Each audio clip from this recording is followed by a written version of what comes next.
Sir, నా పేరు షరీఫ్, రొద్దం నాది. మేము ఈ ఊర్లో సుమారుగా మా పెద్దల కాలం నుంచి జీవించున్నాము. మాకు 1988లో మా పెద్దలకు సర్వే నంబర్ 166లో 13, 14 2 లెటర్లు మాకు మా పెద్దలకు పట్టా ఇచ్చినారు. కానీ ఆ పట్టాలో అప్పటి నుంచే ఆ భూమే మా సాగులో ఉంది. మా పెద్దల జీవితాలు గడిచిపోయినాయి, మేము చేసినాం. కానీ ఈరోజు ఈ గ్రామంలో ఉన్న ఒక సి శంకర, సాకలి శంకర అనే అతను ఆ భూమి కబ్జా చేసి కేవలం 8 నెలల క్రితం, 8 నెలల క్రితమే, ఎక్కువ రోజులు కాదు, 8 నెలల క్రితము మా భూమిలోకి పోయినాడు, చెట్టు బీకినాడని తెలిసి నేను చంద్రశేఖర్ సల్లాబాబు పిలంపించుకొని మా ఇంటి దగ్గర చేతులు పట్టుకుని ప్రాధాయపడ్డాం. నాయన మారదే, మా చిన్న అయింది, చిన్న మహమ్మద్ సాబ్ పేరుట్లో దా పేరు పైన భూమి ఉంది. దాంట్లో మక్బూల్ భాషకి పాస్బుక్ తయారైంది, ఇవన్నీ ఉండే అని చూపిస్తే ఇవన్నీ ఫేక్ అంటాడు, ఇవన్నీ దొంగ అంటాడు అని దౌర్జన్యంగా మా భూమిలో సొరబడి మా భూమిలో సాగు చేసేదాన్ని పూనుకున్నాడు. మేము పోయి అటాక్ చేసినాం. గుంతులు చెట్లు కొడతామని గుంతలు దొగితే ఆ చెట్లు పెట్టుకూడదని మేము పోయి గుంతలు పూడ్చినాం. గుంతలు పూడిస్తే మా పైన కంప్లైంట్ చేసినాడు.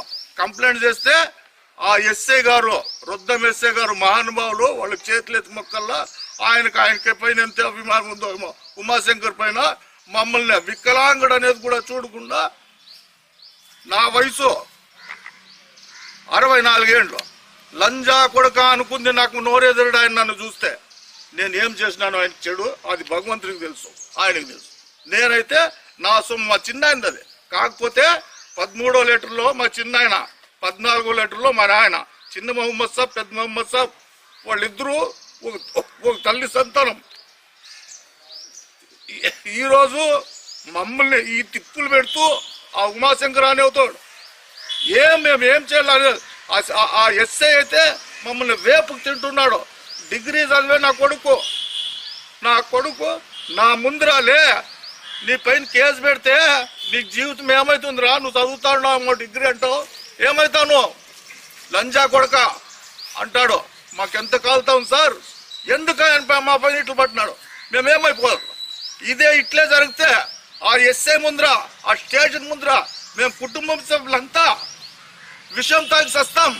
మాకేదన్నా మా పిల్లలకి ఏదన్నా అయితే ఖచ్చితంగా రొద్దం ఎస్ఐ నరేంద్ర గారే కారణమనే మేము మీకే ప్రజాముఖంగా నేను రొద్దం ప్రజలందరికీ తెలుపుతా ఉన్నాను.